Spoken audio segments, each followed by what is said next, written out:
Okay, we're gonna get started here with the next part of this important celebration. Thanks everyone for making your way up here to our humble council chambers here in City Hall.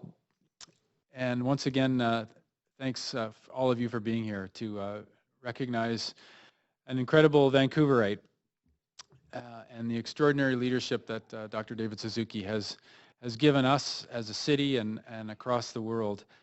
He has been a selfless advocate for the world around us, all forms of life, communities, and diversity across every level, whether it's diverse forms of life, diverse cultures. He has been a tireless voice for what is right, what is fair, what is true, and we are so honored to have you representing our city everywhere you go as well, as a Vancouverite, someone that we are so proud of as a city.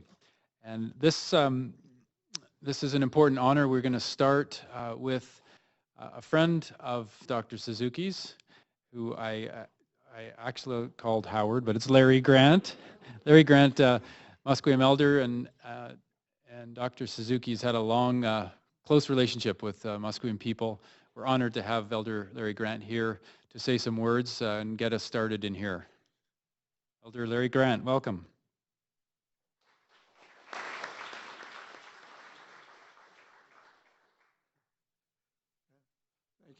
Thank you for that introduction. I'm Larry Grant from the Musqueam First Nation. I have an older brother, his name's Gordon.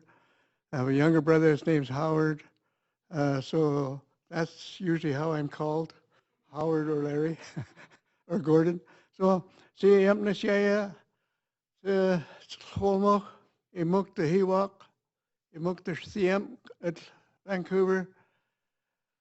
This is something neat to swallow up. It's a tall stack when it's your winners, Capolano, he holds him to clock, your winners, because he looks to the Queen Horse, aiming netting, show E to sound stomach from us here. That is something neat to swallow up. Hi, chap, just want to say thank you. Thank you for having us here for this auspicious occasion to honor Dr. Suzuki for his efforts in ecological responsibility. As we all know, this man has worked for many, many years and has been allowed to have a voice in the world. As I remember when he spoke the first time on the radio, and this upstart UBC graduate thinks he's a scientist and has an opinion that may not agree with the rest of the department that he had been working in or had been a student in.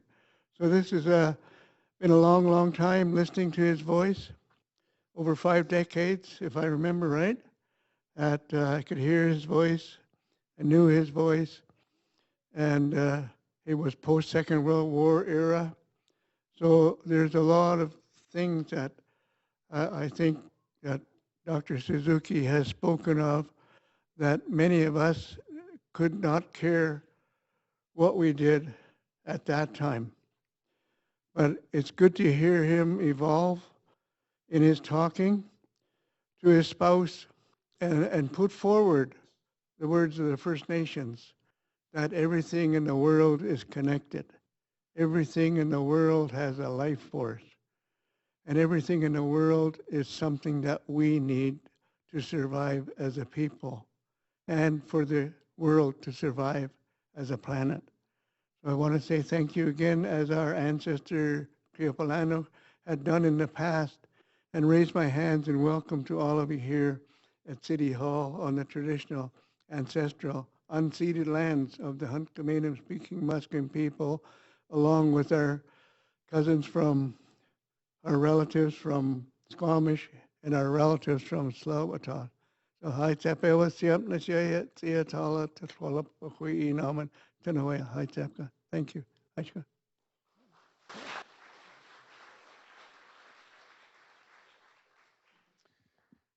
Aichka, Elder Larry Grant, for your words, and you're welcome. So now it's time to recognize Dr. David Suzuki for his life's work with the freedom of the city. And there's a couple of pieces that go here along with this here. There's a signing in the book. There is an official medallion that I can pin on your chest, unless you have somewhere else you'd like me to pin that. And I was going to read the scroll for the freedom of the city. And we've captured some of the highlights of your work on this scroll, and I'll start by reading that now.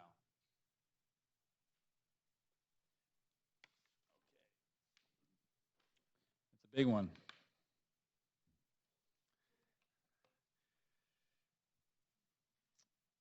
By resolution of the Council of the City of Vancouver, it's a unanimous resolution of council that is needed for a Freedom of the City Award.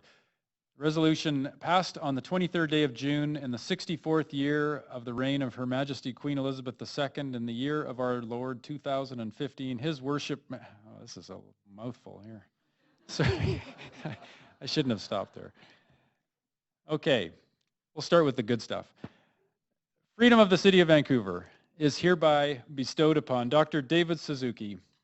As one of our most well-known Vancouverites, Dr. David Suzuki has been a prominent voice sharing West Coast values with the rest of Canada. He has spread one of the most important messages of our time, that we are all interconnected and interdependent with nature. David was born in 1936 and raised in Vancouver until he and his family faced the incredible injustice of being forcibly interned during the Second World War. Despite these difficult early years, he excelled academically, graduating from Amherst College with a Bachelor of Arts in Biology and teaching genetics at the University of British Columbia for almost 40 years. David's talent for conveying the complexities of making science accessible to millions of people, the complexities of natural sciences in a compelling way, made him an admired professor, and it also brought him acclaim as a media personality hosting a number of popular television and radio shows. His shows Suzuki on Science and The Nature of Things were both celebrated for making science accessible to millions of people around the world. In 1990, he launched the David Suzuki Foundation, which has successfully advocated for clean energy solutions to reduce greenhouse gas emissions, urban planning that prioritizes transit-oriented development, streets designed for active transportation, and greater recognition of the rights and title of Aboriginal peoples. David Suzuki and his foundation have successfully taken action on the world's most pressing environmental challenges, protecting our oceans, forests, and wildlife habitat for future generations. His deep respect for nature and all the inhabitants of our ecosystems have made him a global icon for environmental and social sustainability. Therefore, Dr. David Suzuki is hereby entitled to the freedom of the city. Congratulations.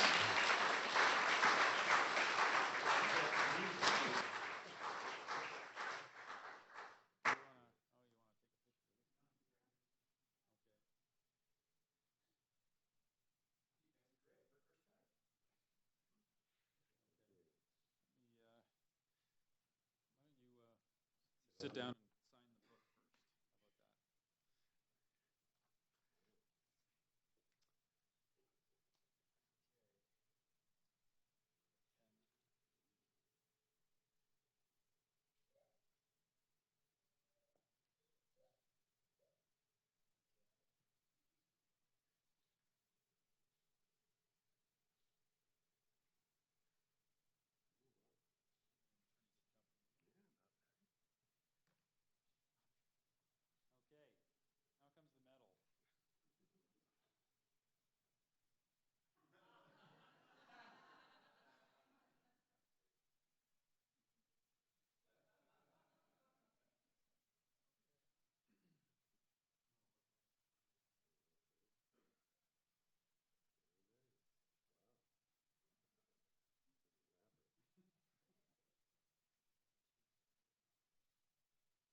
Well, I really mean it when I say I am honored and humbled by the words on that scroll and the kind words that are being said about me. And all I can say is thank you very much.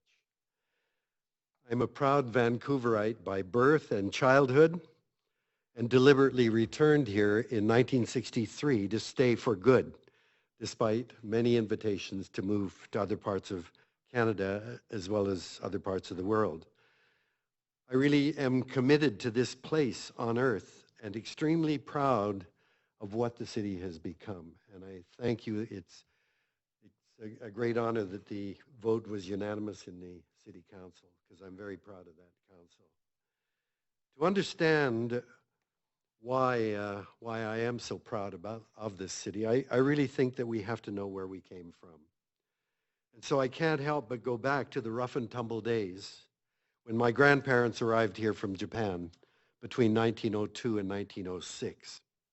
Vancouver was caught up in the racism of that time, having taken the land from the First Peoples and relegated them to reserves and a squalid future, trying to beat their culture and language out of them in residential schools and other educational institutions.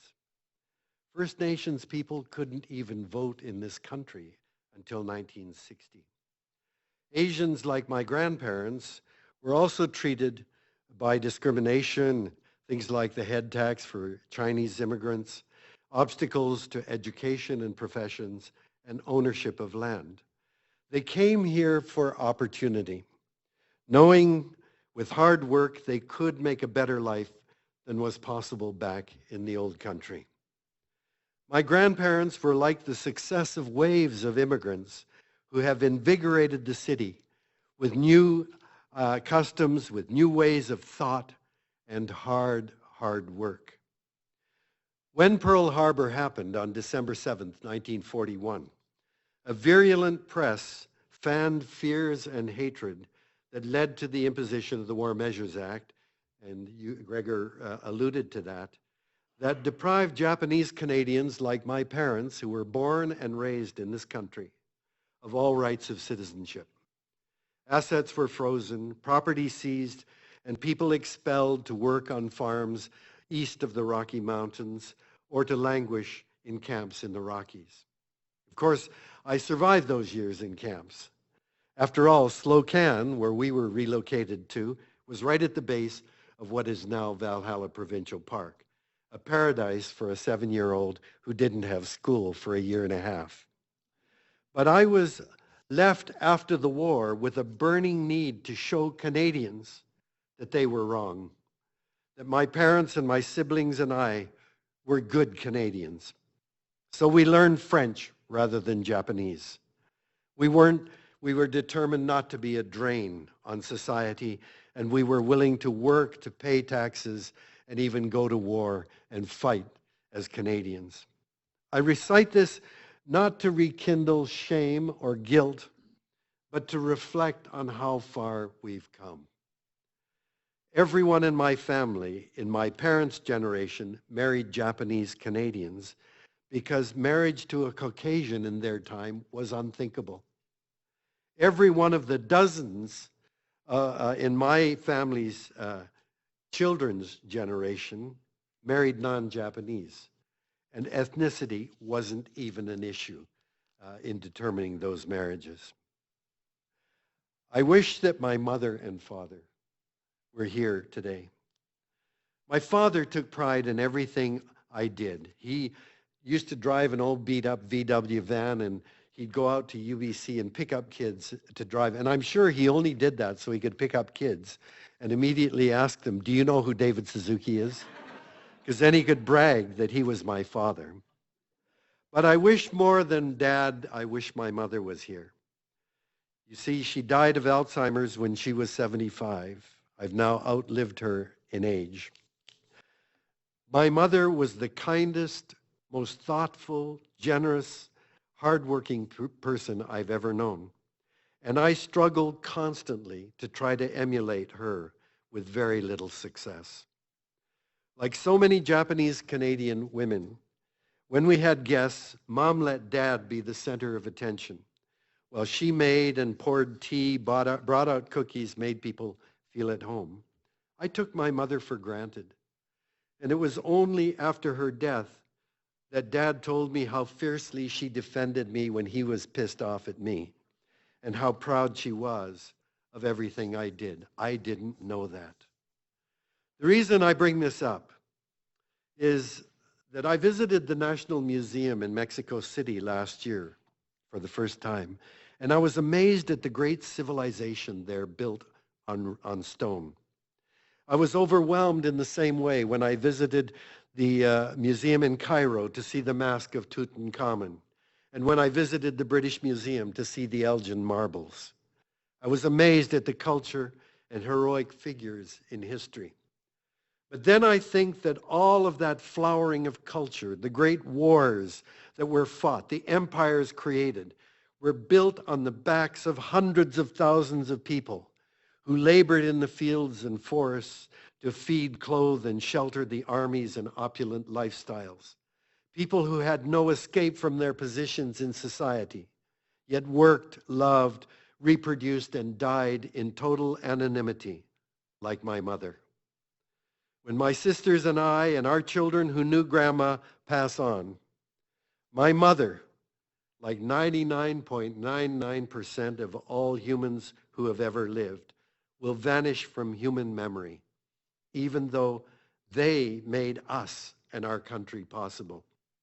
So in receiving this recognition, I accept it on behalf of the tens of thousands who have made my work possible, who were my viewers or listeners, my donors, my defenders. I'm very proud of most of the shows I've done on television and radio. When a listener or viewer remarks, "Oh, Suzuki's show was great," they give me credit for what was the collective effort of researchers, writers, producers, lighting and sound technicians, editors, publicists. You get it, a lot of people. As the executive producer of The Nature of Things, Jim Murray once said, "Listen, Suzuki, all those people are busting their asses to make you look good, and that's not easy." I am very proud that Vancouver is the place where Greenpeace was born. And I am also proud that 25 years ago in Vancouver, the David Suzuki Foundation was born. Again, because it bears my name, I get inordinate credit, and some of the blame, for what is the contribution of many. First, the foundation wouldn't have even started were it not for one person, my wife, my partner, my companion, Dr. Tara Cullis. Thank you, Tara.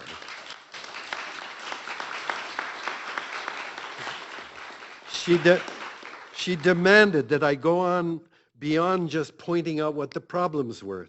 She insisted that I had a responsibility to also help search for solutions. And then, having quit her job as a professor of writing at Harvard University so she could work full-time on Canadian environmental issues, she devoted her life to getting the David Suzuki Foundation started and running.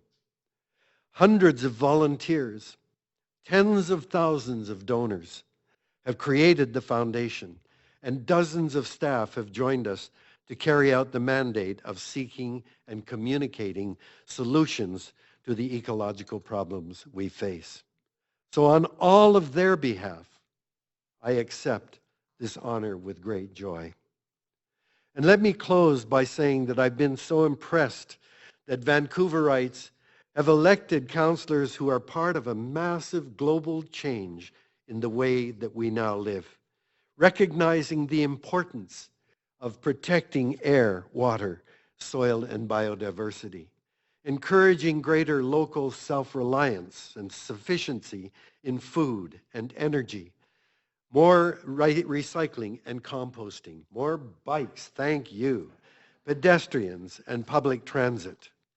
And this progressive city council understands the importance of how we have to live together in a sustainable way, to respect those who are different, celebrate our ethnic mix, to work to reduce inequities and caring for the most needy and disadvantaged. You see, I believe the measure of a society is not in the number of extravagantly wealthy or the opulence of our buildings, but by the condition of our poorest, weakest, and most vulnerable among us. And that's why I take visitors to this city, to Hastings and Maine, to show that this great city still has huge challenges to address. And I am delighted to see the increasing strength and pride of the First Nations across this country and in Vancouver.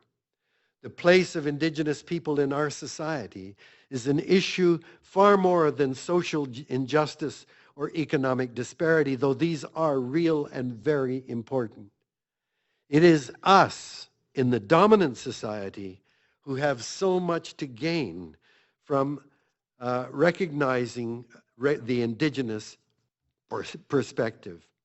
How can we say the economy is more important than reducing greenhouse gas emissions or stopping tar sands development? My First Nations friends have taught me that is sick to view the world that way. If we don't have air for 3 minutes, we're dead. If we have to breathe polluted air, we're sick. What kind of a people, talking of sustainability, would use air as a garbage can with some of the most toxic chemicals ever known? And the same applies to our water and to our food and soil and to biodiversity.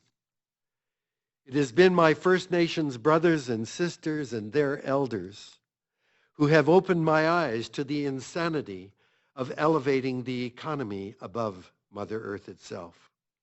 I thank them for caring for this land for thousands of years, for hanging on to their culture and worldview, and for still sharing their knowledge and their perspective with the rest of us. I believe when we all embrace that perspective, then we will truly be able to call Vancouver a great city. Thank you very much.